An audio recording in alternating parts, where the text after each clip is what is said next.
Welcome to Conversations with Asha and Steve, where communication matters. Join us as we discuss effective ways to communicate, bridge the gaps, and build long-lasting relationships within your business and life. Here are your hosts, Asha Prasad and Steve Harper. Hey, Dr. Asha. Hey, Steve. How are you? I'm good. I think I have our countdown timer mistimed.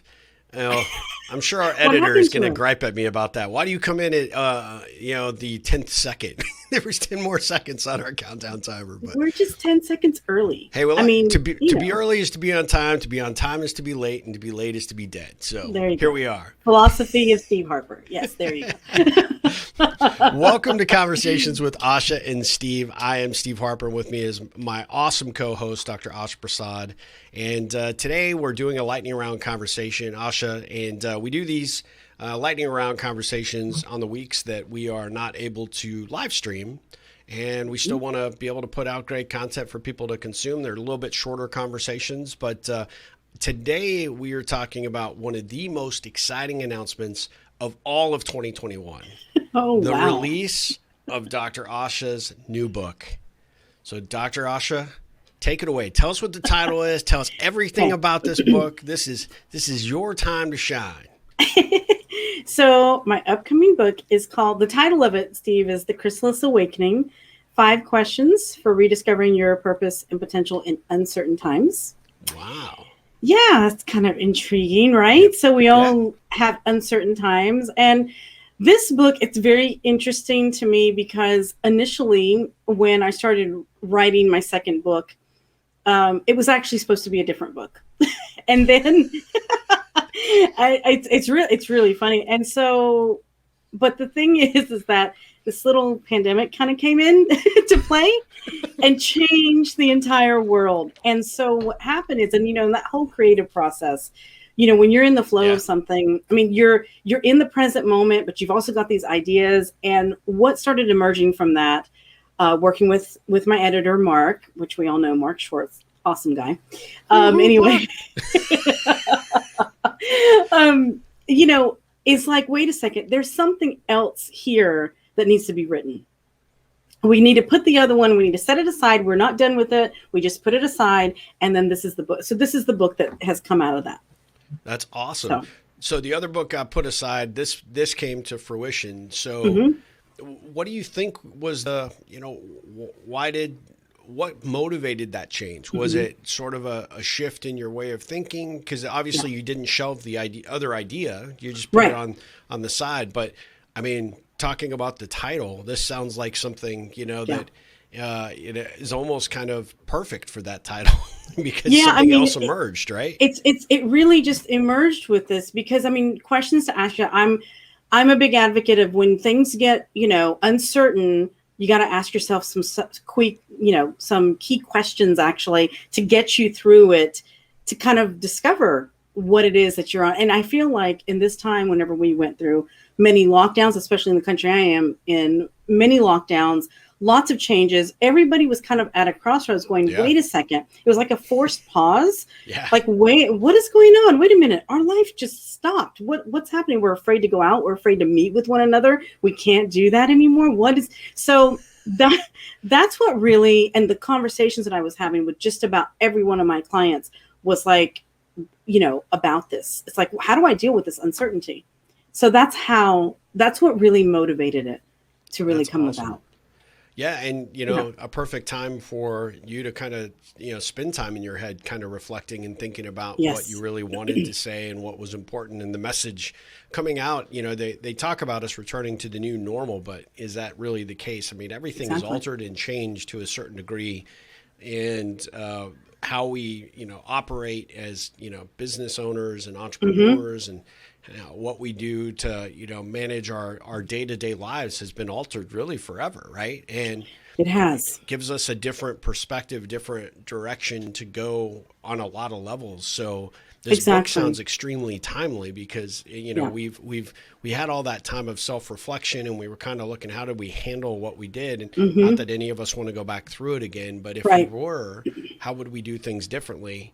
This book seems like a perfect addition at this point to be able to kind of rediscover some of those thoughts and really take a deep dive mentally into what you want to come out of this experience with. Exactly, because I mean, also, Steve, it gives us a time of reflection.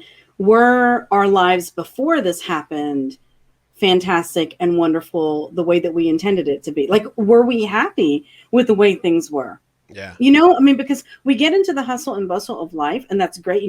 Things were moving very fast, and then all of a sudden things came to a screeching halt. It gives us that reflection point to go, wait a second, was I really happy working, 100 hours a week, for example? I had a client actually that was really working 100 to 110 hours a week. And I kept on telling him, I said, you got to slow down. You're going to burn out. And of course, because of the pandemic, because of the lockdown, it forced him to stop. And he didn't know what to do with himself. But then he realized through the whole thing, I don't want to be working 110 hours. I'm missing out time with family and with friends. And I just want to go to a ball game and I'm not having time, all these kinds of things. And realizing that the quality of life really wasn't, he thought he was working for a quality of life, but he wasn't actually experiencing quality of life. So, these are the things that it did give us. Granted, we don't want to go through it, but I think in any uncertain time in your life, we always have this option to kind of reflect and kind of do a reset or, just kind of do a course correction along the way. Oh, the chrysalis is kind of the icon of the concept, right? Mm-hmm. Is sort of that concept of going into the cocoon is one thing and coming out as something different, right? Exactly. And how to be able to really change forever what you are and what people perceive you to be and how you want to be out there in the world. And so, if there were 3 things, not giving away the 5, questions that you asked necessarily, you definitely have to buy the book. In fact, I encourage you to buy multiple books because all of Asha's writing is so powerful. If you give this to 2 other friends or family members, you're going to make their day because this will be a powerful addition to their lives as well. But if you were going to, kind of talk about 3 things you'd like your readers to walk away with from this book, what would those be? I mean, I think the 3 biggest things, I want them to realize that no matter where you are in your life, you can always change the course that you're on. Yeah.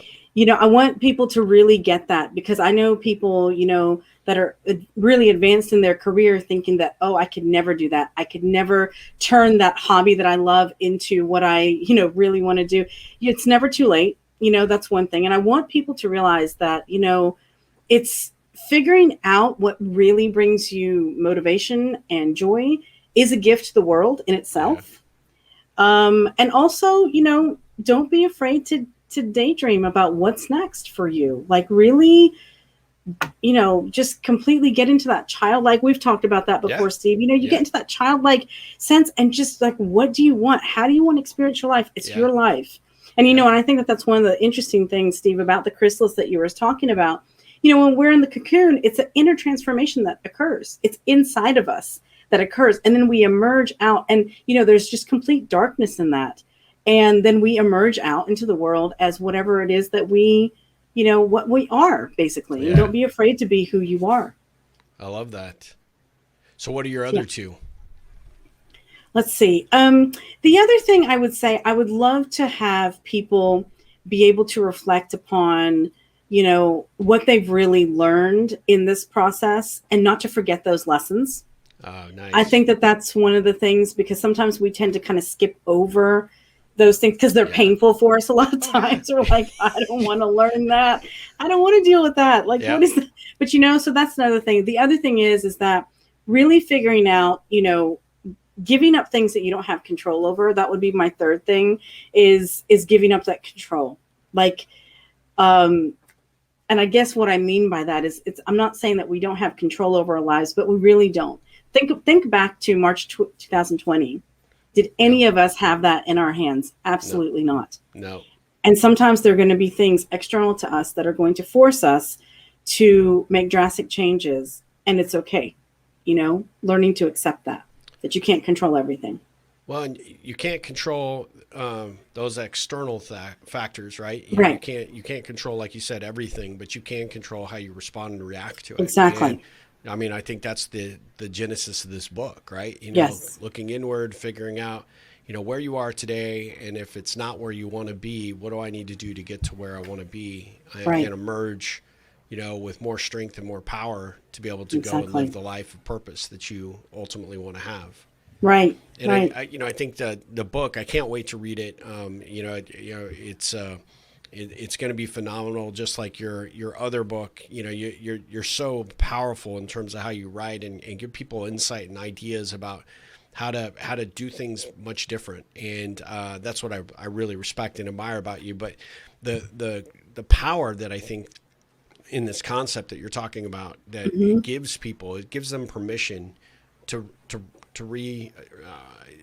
become what they really should be, and not be able to just live with regret, or I wish to, or I'm some days. You're really helping them find the game plan and the focus, and through the 5 questions arrive at what they need to do to make that pivotal change.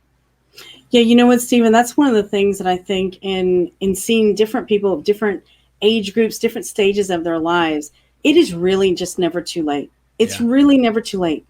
No matter how young you are now, no matter how old you are, it does not matter. But you deserve to live the life that brings you joy, that makes you happy, keeps you healthy. Those kinds of things are really important. Absolutely.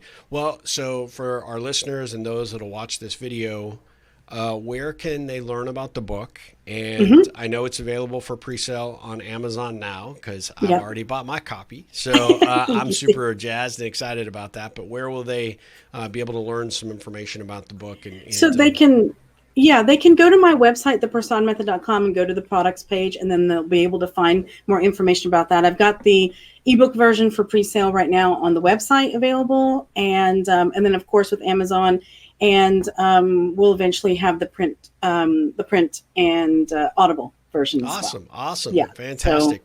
Well, this is going to be an amazing book. I encourage everybody that's watching and listening to be sure to go out and get that. Give us the title one more time. Yes, the title is The Chrysalis Awakening, 5 questions for rediscovering your purpose and potential in uncertain times. I love that. It's going to be a blockbuster hit. There is no doubt in my mind. It's absolutely going to be awesome, and I'm so excited for you. Thank you guys for joining us for another conversation with both Dr. Asha and myself. We will be back again. These were designed as a lightning round, but this is a special lightning round because we really wanted to put a featured spotlight on Dr. Asha and her great work. And be sure to get your book on pre-order now, because you're going to want to have it when it releases. It's going to be a phenomenal hit, and we're super excited for it. But until next time, Asha, we will have this conversation. We'll be back with a live stream very soon, right? Yep. Thank you so much, Steve. Until next time. Until next time. Take care.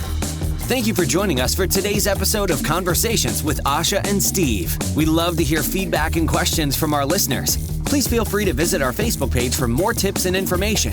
You can also email us directly at info@ripplecentral.com for more information.